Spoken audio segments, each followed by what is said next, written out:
हरे कृष्णा। आज हम लोग पुनः एकत्रित होकर के आज हम भगवान की मुख निसृत वाणी श्री भगवद गीता का श्रवण करेंगे। हम लोग का Bhagavad Gita third chapter finish हो गया है और रिवीजन सेशन चल रहा है, जहाँ पर कल के सत्र में हमने चैप्टर के फर्स्ट टू सेक्शंस की चर्चा करी थी। आज एक विशेष तिथि भी है। आज से केशव व्रत आरंभ हो रहा है, तो कल उसके विषय में रात में भी आपको डिटेल्स प्राप्त हुई होगी और कल सवेरे के सत्र में भी हमने कुछ बेसिक अनाउंसमेंट्स कर दिए थे। आज से आप लोग सब अपने घरों में तुलसी देवी की, शालिग्राम जी की सेवा के लिए उद्यत होंगे। आइए हम लोग हमारे जो नित्य प्रति का सत्र है, हम भगवद गीता थर्ड चैप्टर का रिवीजन आरंभ करते हैं। कल हम लोगों ने श्रवण किया था कि किस प्रकार भगवान ने अर्जुन को उत्तर देते हुए समझा रहे हैं कि कर्म योग के अंदर नियुक्त होना ही बुद्धिमानी है, और व्यक्ति आसक्त हो या अनासक्त हो, दोनों ही व्यक्ति अपने अपने कर्मों में नियुक्त हो सकते हैं और नहीं भी हो सकते हैं।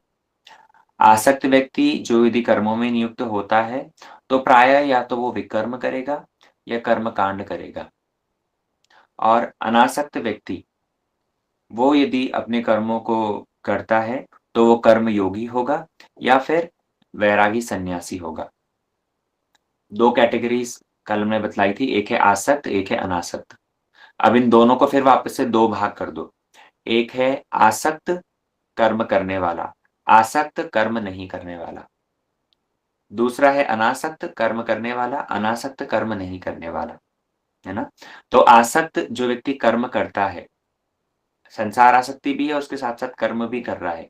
तो ये फर्स्ट सेक्शन जो है, इस सेक्शन के अंदर आपके या तो व्यक्ति पाप कर्म करेगा, विकर्म करेगा, या फिर वो व्यक्ति कर्म कांड का अवलंबन करेगा। ये 2 ही पॉसिबिलिटीज़ हो सकती है। मतलब फर्दर डिवाइड होते जा रहे हैं। आसक्त 2 भाग में विभक्त हुआ, कर्म करने वाला और नहीं करने वाला। जो नहीं करने वाला है, संसार आसक्ति है लेकिन कर्म नहीं करता, ऐसे व्यक्ति को तो भगवान ने मिथ्याचारी कह कर के रिजेक्ट कर दिया, है ना? क्योंकि वो व्यक्ति मन ही मन तो बहुत विषय वासना उसके है, लेकिन बाहर से केवल मात्र अनासक्त अपने आप को दिखा रहा है, कर्म नहीं कर रहा है, इर्रेस्पॉन्सिबल है। तो ये सेक्शन तो भगवान ने रिजेक्ट कर दिया। अभी जो व्यक्ति आसक्त है और कर्म कर रहा है, तो वो आसक्ति के कारण या तो वो पाप कर्म करेगा, उसकी चेतनता ही इतनी गिरी हुई है, या तो वो पाप कर्म करेगा, जिसको विकर्म कहा गया है शास्त्र में, विपरीत कर्म। या फिर एक पॉसिबिलिटी है कि वो कर्म कांड करेगा, अर्थात शास्त्र को मानेगा लेकिन संसार आसक्ति है, इस कारण से जो भी कर्म कर रहा है उसका उद्देश्य अपने तक सीमित है। वो अपनी ही इंद्रियों की तृप्ति के लिए कार्य करेगा। तो ऐसा व्यक्ति ये ये भी आसक्त और कर्म में नियुक्त है। आइए दूसरे सेक्शन पर, जहाँ पर अनासक्त है। अनासक्त व्यक्ति वो भी 2 तरीके के हो सकते हैं। अनासक्त व्यक्ति जो कर्म करे और अनासक्त व्यक्ति जो कर्म नहीं करे। तो अनासक्त व्यक्ति जो कर्म कर रहा है, वो तो हो जाएगा कर्मयोगी, और ये कर्मयोगी ही आगे चल कर के भक्ति योग में परिणत हो जाता है। निष्काम कर्मयोगी है ये। क्योंकि निष्काम मतलब अपनी व्यक्तिगत कोई कामनाएं नहीं है, लेकिन कर्म कर रहा है, किस लिए? उदाहरण सेट करने के लिए। भगवान आगे के सेक्शन में उसको वर्णन करेंगे। और अनासक्त होते हुए यदि कर्म नहीं कर रहा है तो वो सन्यासी है, वो वैरागी है, जिसने संसार को संपूर्ण रूप में परित्याग कर दिया। तो हम उसी सेक्शन को श्रवण कर रहे थे, जहां पर भगवान ने अर्जुन को अब तक तो कहा है, यज्ञार्थात श्लोक संख्या 9 को हमने श्रवण किया था, जहाँ पर भगवान बतला रहे हैं कि यज्ञ के उद्देश्य से यदि कर्म किए जाएं, यज्ञार्थात कर्मण्यो अन्यत्र लोकोऽयं कर्म बंधनम तदर्थम कर्म कौन्तेय मुक्त संग समाचरम। कि अर्जुन, जो व्यक्ति यज्ञ के उद्देश्य से कर्म करता है तो वो कभी बंधन में नहीं फंसता। और इसकी डिटेल्ड एक्सप्लेनेशन हमने इनिशियल क्लासेस में सुनी थी कि यज्ञ के कई सारे अर्थ हो सकते हैं, लेकिन मूल रूप में भगवान यही कहना चाह रहे हैं कि त्याग की भावना से किए हुए कर्म ठीक है। उसके बाद में श्लोक संख्या 10 से लेकर के भगवान ने आगे जो डिस्कशन आरंभ किया है, वो कर्म कांड का डिस्कशन है। क्योंकि अर्जुन यदि ये कहे कि मैं तो कर्म योग का अवलंबन नहीं कर सकता। हमने शुरू में बतलाया था ना कि भगवान अधिकार की बात कर रहे हैं। तो जो जिस व्यक्ति का अधिकार कर्म योग में नहीं है, तो वो और एक सीढ़ी नीचे आ जाए इस लैडर में और एक नीचे स्टेप आ जाए, वो कर्म कांड का अवलंबन करे। जहाँ पर कल हमने बतलाया था कि इस जगत के अंदर हमें रेसिप्रोकेट करना पड़ेगा। हमें इस जगत के अंदर सबसे हम क्योंकि कुछ न कुछ ग्रहण कर रहे हैं, तो बदले में कुछ न कुछ देना भी पड़ेगा। लेना-देना इस जगत में चलता रहता है। माता-पिता बच्चे का लालन-पालन करते हैं, बुढ़ापे में बच्चा माता-पिता की देखभाल करेगा। ये सरकार हमारी रक्षा करती है, हमारे देश को प्रोटेक्ट करती है, बहुत सारी सुविधाएँ देती हैं, तो बदले में हम उनको टैक्स देंगे। तो ये लेन-देन का कारण ये रेसिप्रोकल सिस्टम जब एक यूनिवर्सल लेवल पर हम विचार करते हैं, तो उस समय पर देवताओं का इन्वॉल्वमेंट होता है। ये देवता लोग जो कि हमें अपनी आवश्यकता की वस्तुएँ प्रदान कर रहे हैं और बदले में हम यज्ञ के माध्यम से या कर्मकांड के माध्यम से उनको संतुष्ट कर रहे हैं। इसीलिए भगवान ने एक श्लोक बतलाया था, देवान् भावितानेन ते देवा भावितावनु, परस्परम भावयन्तव्य श्रेय परम वाप्स्यते। इस श्लोक के अंदर भगवान ने बताया कि देवता तुम्हें संतुष्ट कर रहे हैं, तुम देवताओं को संतुष्ट करो। ये रेसिप्रोकल, ये एक्सचेंज, ये चलता रहे। इसी बात का डिस्कशन आगे चलते-चलते हमने पूरा साइकिल सुना था, कैसे यज्ञ से बादलों की सृष्टि होती है, बादलों से वृष्टि होती है, वृष्टि के कारण ही अन्न होता है, अन्न से अन्न को जीवात्मा ग्रहण करता है, वो मतलब शरीर ग्रहण करता है और उसी के माध्यम से फिर ये जीवात्मा पुनः शास्त्र के माध्यम से यज्ञ का आरंभ करता है। तो ये सर्कुलर साइकिल हम लोगों ने सुना था, इसकी विस्तार से क्लासेस में चर्चा हुई थी, है ना? भगवान ने ये तक भी कह दिया कि जो इस कर्म चक्र का पालन करता है, वो तो व्यक्ति बुद्धिमान है।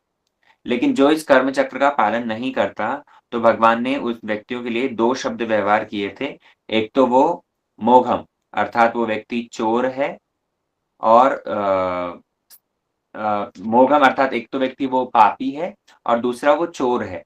ये 2 शब्द भगवान ने उनके लिए व्यवहार किए थे कि इस कर्म चक्र को सभी को अवलंबन करना ही पड़ेगा। जो व्यक्ति आसक्त है।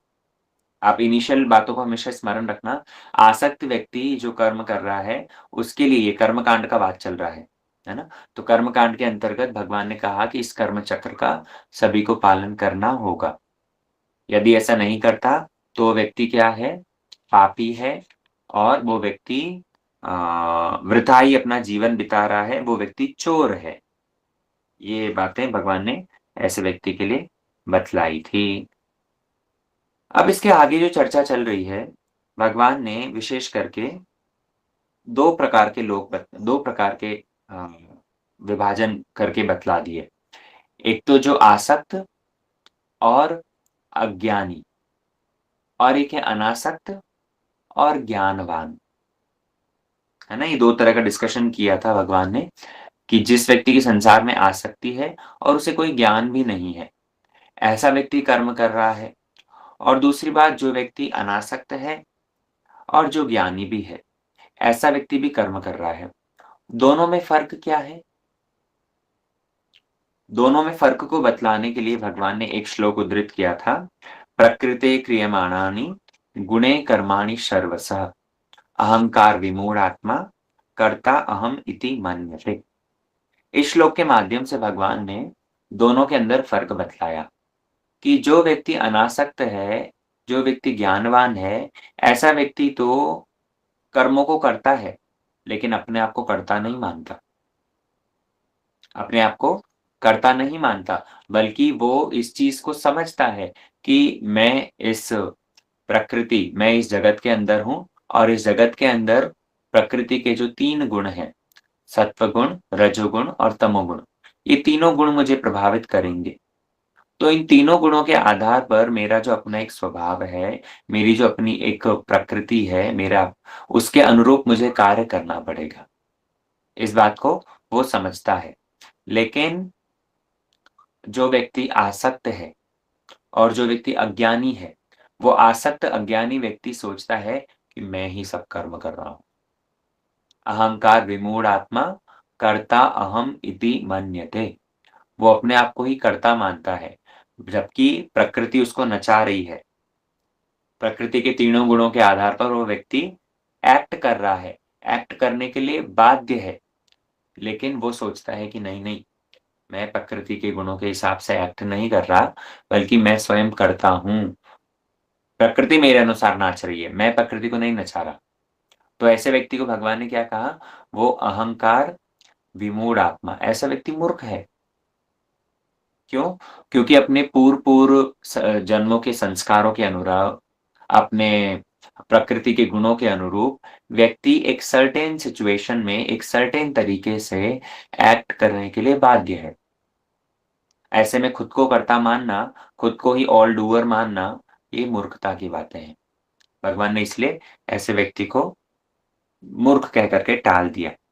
और भगवान ने एक बात स्पेशल कही कि जिसकी संसार में बड़ी आसक्ति है, वही जो आसक्त और अज्ञानी व्यक्ति है, जो ये मूर्ख व्यक्ति है, जो अपने आप को कर्ता मान रहा है, ऐसे मूर्ख व्यक्ति, ऐसे अज्ञानी व्यक्ति की बुद्धि में कभी भी भेद सृष्टि ना करो।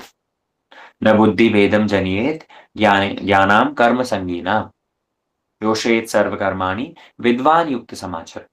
भगवान ने अर्जुन को कह दिया कि जो ऐसे आसक्त व्यक्ति हैं, जिनके संसार में बड़ी आसक्ति है, उनकी बुद्धि में कभी भी डिस्टॉर्शन नहीं लाना। क्यों नहीं लाना? क्योंकि वो इस चीज़ को धारण ही नहीं कर पाएँगे। व्यक्ति को जिसकी संसार में बड़ी आसक्ति है, उसे यदि कहा जाए कि अरे! तुम कहाँ ये घर गृहस्थी जंजाल के अंदर फँसे हुए हो, तुम्हें तो भगवत भजन करने के लिए संन्यास ग्रहण करके और भक्ति पथ को अवलंबन करना चाहिए। तो ऐसा व्यक्ति उस बात को स्वीकार कर पाएगा? उसकी संसार में आसक्ति ही इतनी ज़्यादा है कि वो इस बात को स्वीकार नहीं कर पाएगा। दूसरी बात, यदि तुमने गृहस्थ आश्रम के विषय में जो सारी सब कटु बातें शास्त्र में कही गई है, क्या अंधा यथा अंधे रूपनीयमानात् तापिश्चन्द्र्याम् उरुदाम निबद्धा। प्रहलाद महाराज कह रहे हैं, अरे ये एक अंधा कुआँ है, हित्वात्म पाकम गृहम अंधकूपम वनम गतो यत् हरिमाश्रयेत। प्रहलाद महाराज ने अपने पिताजी को बात कही है कि आप एक अंधे कुएँ में पड़े हुए हैं और अंधे कुएँ को निकल छोड़ करके और हरि भजन करना चाहिए, वनम गतो, जंगल में चले जाना चाहिए। तो ऐसी बातें हिरण्यकशिपु को समझ में आई क्या? क्यों? क्योंकि संसार आसक्ति इतनी ज़्यादा है। तो ऐसे व्यक्ति की बुद्धि में कभी भी भेद सृष्टि मत करो, ऐसे व्यक्ति की बुद्धि को डिस्टॉर्ट मत करो। बल्कि क्या करो? योषयेत सर्व कर्माणि विद्वान युक्त समाचर। विद्वान बन करके, बुद्धिमान बन करके ऐसे व्यक्ति को क्या करो? योषयेत, इनकी समस्त चेष्टाओं को भगवान के साथ में कनेक्ट करने की कोशिश करो। क्योंकि अगर गृहस्थ आश्रम के विषय में कुछ न कुछ कह करके आपने उनकी बुद्धि में भेद सृष्टि कर दिया, तो वो इधर से भी गया और इधर से भी गया। क्यों? संसार आसक्ति के कारण संसार का त्याग कर नहीं पाएगा और दूसरी बात भगवत भक्ति के अकर्म का मार्ग अवलंबन कर नहीं पाएगा। इसलिए दोनों ओर से ही ना धोबी का कुत्ता, ना घर का, ना घाट का, ऐसी अवस्था हो जाएगी, है ना? तो बड़े सावधान होकर के व्यक्ति को विद्वान युक्त समाचार, भगवान ने इसलिए कहा विद्वान युक्त समाचार, कि बुद्धिमान व्यक्ति को बड़ा सोच समझ करके उपदेश देने की आवश्यकता है, आचरण करने की आवश्यकता है। भगवान ने इसीलिए इससे पूर्व और एक डिस्कशन किया था कि अर्जुन, अरे अनासक्त होते हुए भी व्यक्ति को अपने नियत कर्मों को कर लेना चाहिए, उसमें कोई हानि नहीं है। उन्होंने उदाहरण दिया, जैसे जनक महाराज वो उनको विदेह राज कहा जाता है। तो ये विदेह राज जिनको देह की ही कोई सुध-बुध नहीं है, वे तब पर भी राजा होने का अपना कर्तव्य निभा रहे हैं। भगवान ने कहा अर्जुन जनक की बात छोड़ो, अरे मैं त्रिलोकीनाथ, मेरे लिए और क्या कर्तव्य बाकी रह गया? लेकिन तब पर भी मैं अपने निर्दिष्ट कर्मों को करता हूँ। जब भी इस जगत में आता हूँ, मैं अपने कार्यों को करके दिखलाता हूँ। है ना? भगवान राम रूप में आए तो मर्यादा पुरुषोत्तम एक राजा का कर्तव्य उन्होंने करके दिखलाया। भगवान जब कृष्ण रूप में आए हैं तो द्वारका में उनकी लीलाएँ देखो। 16,108 महल है। एक-एक महल के अंदर एक-एक रानी के साथ में विभिन्न रूप धारण करके रहते हैं। 11-11 संतान हैं और सारी वैदिक क्रियाओं को यज्ञ इत्यादि, पठन-पाठन, अध्ययन, दान, दक्षिणा, परिग्रह इन सभी को भगवान स्वयं कर रहे हैं। क्यों? आदर्श प्रस्तुत करने के लिए। एक आदर्श प्रस्तुत करने के लिए ये सारे कार्य करने की आवश्यकता है। और तभी भगवान ने एक श्लोक कहा था, यद यद आचरति श्रेष्ठ तत्तदेवेतरो जना स यत् प्रमाणम कुरुते लोकस्तद अनुवर्तते। इस श्लोक की व्याख्या में हम लोगों ने श्रवण किया था कि कैसे श्रेष्ठ व्यक्ति का आचरण ही नीचे वालों के लिए अनुसरणीय हो जाता है। कहना नहीं पड़ता, अपने आप ही हो जाता है। जो रोल मॉडल्स होते हैं, उन रोल मॉडल्स का आचरण नीचे वाले व्यक्ति अपने आप ही फॉलो करने लग जाते हैं। क्यों? क्योंकि वो ऐसे प्रभावशाली पर्सनैलिटीज़ हैं, वो ऐसी इन्फ्लुएंशियल पर्सनैलिटीज़ हैं, ऐसे व्यक्तित्व हैं वो कि उनको देख कर के उनकी फैन फॉलोइंग इतनी ज़्यादा है। हम कहते हैं ना Instagram followers, YouTube followers. Followers मतलब क्या? जो फॉलो करे। उनका लीडर, उनका आइडल जैसा कुछ कर रहा है, उसको फॉलो करे। तो भगवान ने ये बात बतलाई कि सयत् प्रमाणम कुरुते लोकस्तदनु वर्तते। अरे ऐसे श्रेष्ठ व्यक्ति, ऐसे इन्फ्लुएंशियल पर्सनैलिटीज़ जैसा भी आचरण करते हैं, वैसा ही उनके नीचे वाले व्यक्ति पालन करना आरंभ कर देते हैं। इसीलिए क्या करो अर्जुन? इसीलिए श्रेष्ठ व्यक्ति के समान आचरण करके दिखाओ। मैं जानता हूँ कि तुम्हारी हो सकता है संसार के प्रति आसक्ति नहीं है। तुम्हारी अ राज्य के प्रति आसक्ति नहीं है, तुम्हारी परिवार के लोगों के प्रति आसक्ति नहीं है। लेकिन तब पर भी अगर तुम ऐसी परिस्थिति में आकर के युद्ध छोड़ कर के भाग जाओगे, तो दूसरे लोगों को भी एक मौका मिल जाएगा। दूसरे लोग भी यही कहेंगे कि अर्जुन जैसा क्षत्रिय व्यक्ति इतना महाबाहो, इतना बुद्धिमान, इतना भगवान का परम भक्त और वो युद्ध से भाग गया एक डरपोक की तरह। तो फिर हम भला क्यों युद्ध के लिए उद्यत हों? इसलिए अर्जुन तुम एक श्रेष्ठ व्यक्ति हो, तुम एक इन्फ्लुएंशियल पर्सनैलिटी हो और तुम्हारा आचरण बहुत सारे लोगों को प्रभावित कर सकता है। इसलिए यद्यद आचरति श्रेष्ठ, श्रेष्ठ व्यक्ति को बड़ा सोच समझ करके आचरण करना चाहिए। क्यों? क्योंकि उसके आचरण को ही नीचे वाले लोग अवलंबन करते हैं, अनुसरण करते हैं। है ना? इसलिए ये सारी बातों को भगवान ने यहाँ पर वर्णन किया है। ठीक है। इसके बाद में जो भगवान डिस्कशन करते हैं कि कैसे कर्मकांड और कर्म योग के अंदर भेद है। इस विषय में थोड़ी-सी यहाँ पर चर्चा करी गई है। मयि सर्वाणि कर्माणि संन्यास आध्यात्म चेतसा निराशी निर्ममो भूत्वा युद्धस्व विगतज्वर। भगवान ने लास्ट के सेक्शन के अंदर यहाँ पर अर्जुन को फाइनली युद्ध करने के लिए पुनः प्रेरित किया है। कर्मकांड और कर्म योग का डिफरेंस बतलाया, कैसे कर्मयोग श्रेष्ठ है, उस बारे में बतलाया। कैसे जिस व्यक्ति का अधिकार कर्म योग के अंदर नहीं, वह कर्म कांड करे, इस बारे में बतलाया। और क्रमशः कैसे व्यक्ति की उन्नति हो सकती है, उस बारे में बतलाया। अब अंत में भगवान ने यही कह दिया कि मयि सर्वाणि कर्माणि संन्यास आध्यात्म चेतसा। अर्जुन चलो तुमको बहुत यदि कन्फ्यूजन हो रहा है, तो मैं सूत्र रूप में तुम्हें एक सार-सार बातें बतला देता हूँ। 4 चीज़ें भगवान ने इस श्लोक के अंदर कही। एक तो संन्यास आध्यात्म चेतसा, अपनी जो चेतनता है, उस चेतनता को क्या करो, आध्यात्मिक बना दो। आध्यात्मिक चेतना का अर्थ हम लोगों ने श्रवण किया था, जो गॉड सेंटर्ड कॉन्शियसनेस हो। भगवान को केंद्र में रख कर के जो कॉन्शियसनेस हो, वो ही आध्यात्म चेतसा है। दूसरी बात, मयि सर्वाणि कर्माणि, जो भी कुछ कर्म कर रहे हो, वो मेरे उद्देश्य से करो, मेरे लिए करो। तीसरी बात, निराशी, निराशी अर्थात किसी भी राशि की आशा से किसी भी लाभ की आशा को छोड़ करके कार्य करो। चौथी बात, निर्ममो। निर्ममो मतलब सारे मोह को भी परित्याग करो। और लास्ट बात कही, विगतज्वर। विगतज्वर अर्थात आलस का, प्रमाद का परित्याग करके करो। ये कार्य करना, इस तरह से यदि कोई एक्ट कर रहा हो, तो अर्जुन वो अवश्य ही अतिशीघ्र ही मुझे प्राप्त होगा। आगे भगवान उस चीज़ का बतलाएँगे कि वो व्यक्ति कभी भी कर्म बंधन में नहीं फँसेगा। क्योंकि अर्जुन का जो प्रश्न आरंभ हुआ था इनिशियल चैप्टर में, यदि द्वितीय श्लोक आपको स्मरण हो, पहला और द्वितीय श्लोक, जहाँ अर्जुन प्रश्न कर रहे हैं, तो उनका कन्फ्यूजन ही इसी बात का था कि आपने कहा है शांति, और युद्ध करने से शांति कैसे मिलेगी? तो भगवान कह रहे हैं कि युद्ध करना तुम्हारा एक क्षत्रिय का निहित कर्म है, और तुम क्षत्रिय स्वभाव के कारण उसको छोड़ नहीं पाओगे।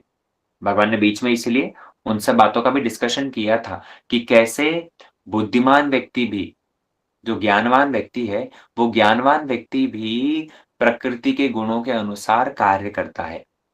जहाँ पर भगवान वर्णन कर रहे थे ना, निग्रह किम करिष्यति, तो उस श्लोक के अंदर भगवान ने स्पष्ट वर्णन कर दिया था कि व्यक्ति अपने स्वभाव के अनुसार एक्ट करने के लिए बाध्य है। अर्जुन, तुम क्षत्रिय हो, तो क्षत्रिय होने के कारण तुम्हारा लड़ाई झगड़ा करने का, युद्ध करने का स्वभाव है, और इस स्वभाव के अनुरूप तुम एक्ट करने के लिए बाध्य हो। अभी हो सकता है युद्ध को छोड़ करके तुम जंगल में जाना चाहते हो, संन्यास ले लेना चाहते हो, लेकिन कुछ समय बाद में ये रहेगा नहीं। इसलिए ज्ञानवान व्यक्ति भी विचार पूर्वक निग्रह किम करिष्यति, वो निग्रह करते नहीं, बल्कि नियुक्त करते हैं। निग्रह नहीं करते, अपने स्वभाव को निग्रह नहीं करते। 2 हमने आपको यदि स्मरण हो पूर्व डिस्कशन के अंदर, हमने 2 चीज़ों की चर्चा करी थी। एक है स्वभाव, एक है प्रकृति के अनुसार, गुणों के अनुसार व्यक्ति का स्वभाव, और एक है इंद्रिय। तो भगवान कह रहे हैं निग्रह किम करिष्यति, ये बात किसके लिए कही है? ये बात कही है स्वभाव के लिए। लेकिन दूसरी बात जहाँ पर निग्रह करना है, तो भगवान ने इंद्रिय की बात कहते हुए कहा है, तयोर्न वशम आगत्य। इंद्रियों के वश में नहीं आना अर्जुन। तो दोनों चीज़ों को आप क्लियर समझते हुए चलें। एक है स्वभाव, व्यक्ति का स्वभाव, वर्ण और आश्रम के अनुरूप उसका स्वभाव। क्षत्रिय वर्ण में जन्म हुआ है, ब्राह्मण कुल में जन्म हुआ है, वैश्य कुल में जन्म हुआ है, तो उस वर्ण के अनुरूप उसका जो स्वभाव है, उसको ज़्यादा निग्रह करने से बात नहीं बनेगी। इसलिए उसको तो क्या करो? नियुक्त करो। लेकिन जब बात आती है दूसरी इंद्रियों के बारे में, तो ये इंद्रियों को निग्रह करना पड़ेगा। इसलिए भगवान ने उसके लिए कहा है, तयोर्न वश्यम आगच्छेत। दोनों श्लोक जो कंटीन्यूअस थे, आपको यदि स्मरण हो, श्लोक संख्या अभी बता देते हैं। तो भगवान ने उसके अंदर स्पष्ट कर दिया था कि कहाँ निग्रह की आवश्यकता है और कहाँ बिना निग्रह के भी बात बनेगी, नियुक्त करना होगा। तो हाँ, श्लोक संख्या 33 और 34, श्लोक संख्या 33 और 34, इन दोनों के अंदर भगवान ने स्पष्ट कर दिया है कि कहाँ पर निग्रह की आवश्यकता है और कहाँ पर तयोर्न वशम आगच्छेत, कहाँ पर इंद्रियों के वश में नहीं होना है। इन दोनों चीजों का स्मरण करते हुए अर्जुन क्या करो? तुम आगे बढ़ो। कैसे आगे बढ़ो? बोले, संन्यास आध्यात्म चेतस, मयि सर्वाणि कर्माणि, निराशी, निर्ममो और विगतज्वर। ये 5 क्वालिटीज, इन 5 बातों को ध्यान में रखते हुए आगे बढ़ो। क्या-क्या करना है? सारे कर्मों को, मयि सर्वाणि कर्माणि, सारे कर्मों को मेरे साथ कनेक्ट करना है, पहली बात। दूसरी बात, आध्यात्म चेतसा, अपनी कॉन्शियसनेस को हर समय मुझ में लगाना है, दूसरी बात। तीसरी बात, किसी भी लाभ की आशा को छोड़ना है, निर्ममो। जो होगा, भगवान के लिए जब सब कर्म किए जा रहे हैं, भगवान को स्मरण करते हुए जब सब कर्म किए जा रहे हैं, तो लाभ हो या हानि हो, वो भगवान जाने, इसलिए निर्ममो। दूसरी बात, चौथी बात, निरहंकार, मोह नहीं रखना, लाभ की आशा नहीं रखनी। और सबसे 5वीं बात, विगतज्वर, आलस नहीं करना है। मानो भगवान हिंट कर रहे हैं, वो जो मैंने पहले वर्णन किया था, आसक्त व्यक्ति लेकिन कर्म नहीं करना चाहता, इर्रेस्पॉन्सिबल है, मिथ्याचारी है, उसकी तरह नहीं बनना अर्जुन। बड़ा सिद्धांतिक तरीके से भगवान ने बहुत स्टेप बाय स्टेप सीक्वेंशियली समझा दिया है ना? अब इसके बाद में जो लास्ट सेक्शन है, ये लास्ट सेक्शन है भगवान का, जहाँ पर अर्जुन का प्रश्न होता है कि काम कौन-सा ऐसा व्यक्ति है, कौन-सा ऐसी एक वस्तु है, जो हमें ना चाहते हुए भी पाप कर्म में नियुक्त करती है। अच्छा, अर्जुन के इस प्रश्न से पहले एक बहुत महत्वपूर्ण श्लोक, श्लोक संख्या 35। श्रेयान् स्वधर्मो विगुणः परधर्मात् स्वनिष्ठितात् स्वधर्मनिधनं श्रेयः परधर्मो भयावह। तो इस श्लोक के अंदर भगवान ने अर्जुन को पुनः सावधान कर दिया कि अर्जुन, तुम यदि सोच रहे हो कि मैं क्षत्रिय हूँ, लेकिन क्षत्रिय होते हुए भी मैं जो एक सन्यासी का धर्म, एक ब्राह्मण का धर्म अच्छे से पालन कर पाऊँगा। भगवान कहते हैं नहीं, ऐसा मत करो। क्यों? श्रेयान् स्वधर्म, अपने धर्म का पालन करना श्रेयस्कर है, भले ही उसके अंदर कुछ न कुछ भूल त्रुटि हो। लेकिन दूसरे का धर्म यदि पालन करो, परधर्मात् स्वनिष्ठितात्, अगर दूसरे का धर्म बहुत अच्छे से भी पालन करो, वो श्रेयस्कर नहीं है। क्यों? बोले परधर्मो भयावह, दूसरे का धर्म, दूसरे के रोल्स एंड रिस्पॉन्सिबिलिटीज के अनुसार एक्ट करना वो भयानक है। इसलिए क्या करो? अपने धर्म का पालन करो। अर्थात तुम क्षत्रिय हो, क्षत्रिय होने के कारण तुम्हारी जो रोल्स एंड रिस्पॉन्सिबिलिटीज है, तुम वो क्षत्रिय धर्म का पालन करो। भले ही उसके अंदर कोई भूल त्रुटि हो, वो नेचुरल तो होगा, वो नेचुरल तो होगा। दूसरी ओर अगर तुम एक ब्राह्मण के धर्म का पालन करते हो, कुछ समय के लिए भले ही उसे बहुत अच्छे से तुम पालन कर पाओ, लेकिन वो लंबे समय तक चलेगा नहीं। वो परधर्म कैसा है? वो परधर्म भयावह, वो बड़ा खतरनाक हो जाएगा। इसलिए बड़े सावधान होकर के अर्जुन तुम्हें एक्ट करने की आवश्यकता है। श्रेयान् स्वधर्मो विगुणः परधर्मात् स्वनिष्ठिता। इसकी पूरी डिटेल डिस्क्रिप्शन हमने क्लास के अंदर सुना था। तो सार-सार रूप में यहाँ पर ये चीज़ वर्णन कर दी गई है। अब ये लास्ट सेक्शन जो इस चैप्टर का है कि काम को, भगवान ने काम के विषय में सबसे बड़ा शत्रु कौन है वो बतलाया और उसको कैसे विजय किया जा सकता है वो बतलाया। इसको हम बस कल के सेक्शन में कवर कर लेंगे और तदुपरांत परसों के दिन फिर टेस्ट होगा। आज 14th हो गई है, हमने 16th के लिए कहा था टेस्ट होगा, तो कल लास्ट क्लास 15th को हम ये थर्ड चैप्टर का लास्ट सेक्शन जो बाकी है उसको कवर कर लेंगे और फिर 16th को आप लोग का टेस्ट है। क्लासेस आप लोग यूट्यूब से सब प्राप्त करके बार-बार सुन करके नोट्स बना रहे होंगे, आई होप, आशा है, और फिर 16 को आपको सब टेस्ट देना है। ठीक है? आज के सत्र को यहीं विश्राम देते हैं। हरे कृष्णा। वाञ्छाकल्पतरुभ्यश्च कृपासिन्धुभ्येव च पतितानां पावनेभ्यो वैष्णवेभ्यो नमो नमः।